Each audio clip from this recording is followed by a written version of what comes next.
Assalamualaikum warahmatullahi wabarakatuh. Saudaraku, selamat datang di channel Ustadi Media.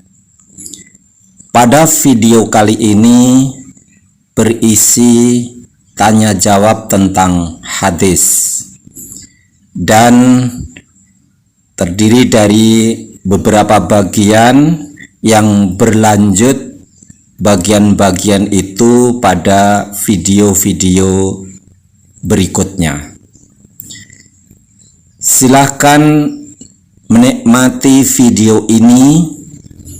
Jangan lupa like, subscribe, komentar, dan agar berkembang channel ini memberi kemanfaatan yang lebih luas, kami persilahkan untuk share video ini pada saudara-saudara yang lain. Selamat menikmati konten video pada channel Ustadi Media. Pada bagian yang kedua ini diawali dengan pertanyaan, apakah maksud sifat Nabi? Sifat di sini bisa berarti bentuk fisik Nabi Muhammad Shallallahu Alaihi Wasallam dan bisa berarti karakter dan pembawaan beliau.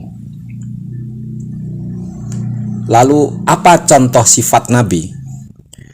Contoh dari sifat Nabi Muhammad Shallallahu Alaihi Wasallam, contohnya Anas berkata, Kana Rasulullah sallallahu alaihi wasallam laisa bitawili ba'ini wala bil qasiri wala bil abyadil amhaki wala bil admi wala bil ja'dil qatiti wala bis sabti. Bentuk fisik Nabi Muhammad sallallahu alaihi wasallam tidak terlalu tinggi dan tidak pendek, tidak terlalu putih dan tidak hitam, rambutnya tidak terlalu keriting dan tidak lurus.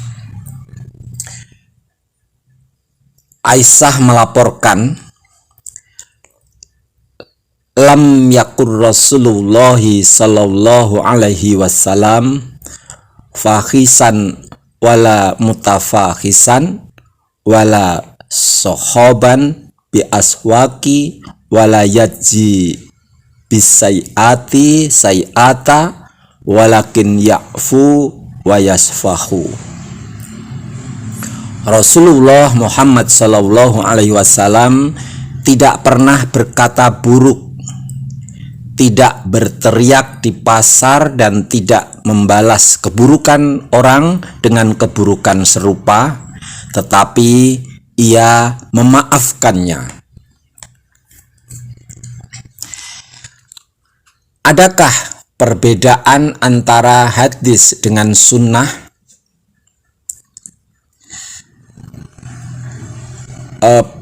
Pada masa Nabi Muhammad Shallallahu Alaihi Wasallam masih hidup, istilah sunnah memang dipakai untuk menerangkan sebuah praktek yang dilakukan oleh beliau Shallallahu Alaihi Wasallam, seperti tata cara Nabi sholat, cara Nabi berhaji, cara Nabi bergaul, cara ia berbicara, cara makannya, cara hidupnya secara umum, dan kebiasaan yang sering dikerjakan Nabi Muhammad Shallallahu Alaihi Wasallam sehari-hari.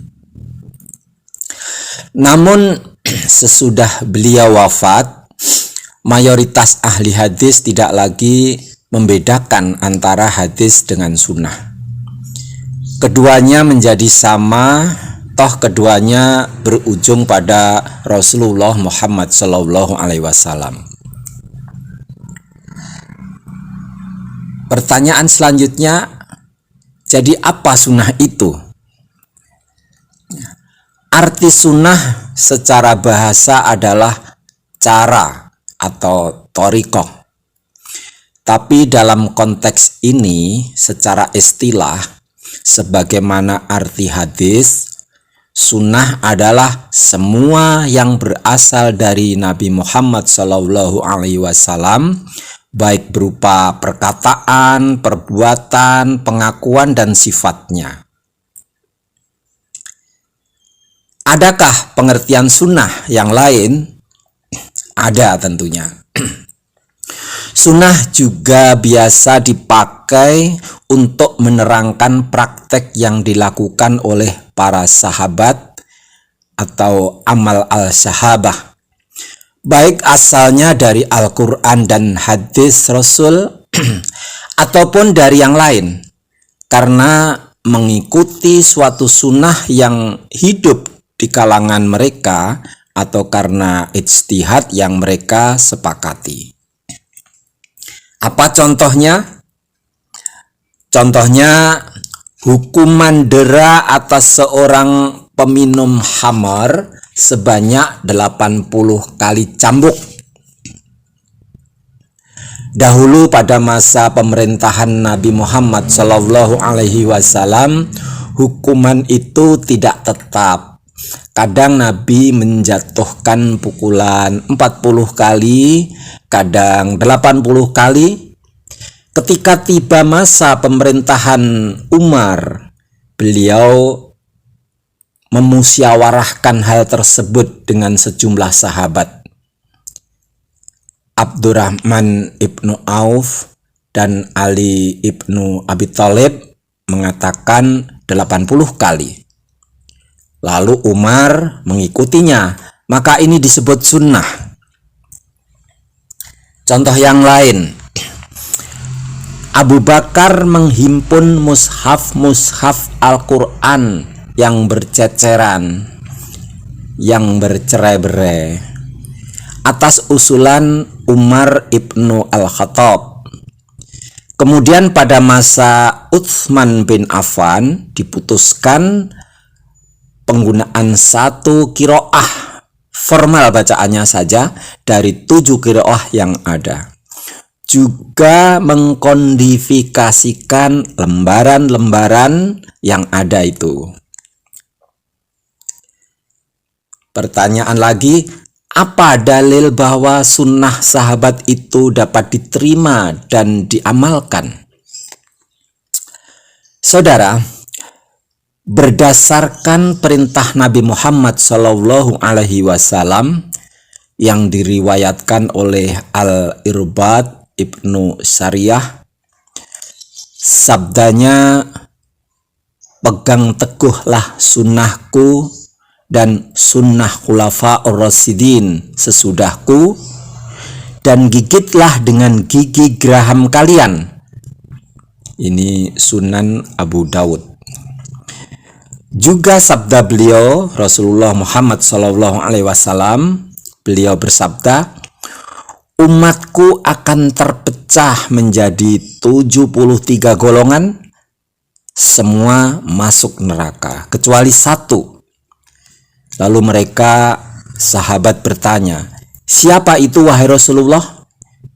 Maka beliau Rasulullah menjawab, faham yang sesuai dengan aku dan sahabatku. Ini dari Sunan Abu Daud dan Sunan Ibnu Majah. Sekian untuk bagian yang kedua ini. Wabillahi taufik wal hidayah. Wassalamualaikum warahmatullahi wabarakatuh.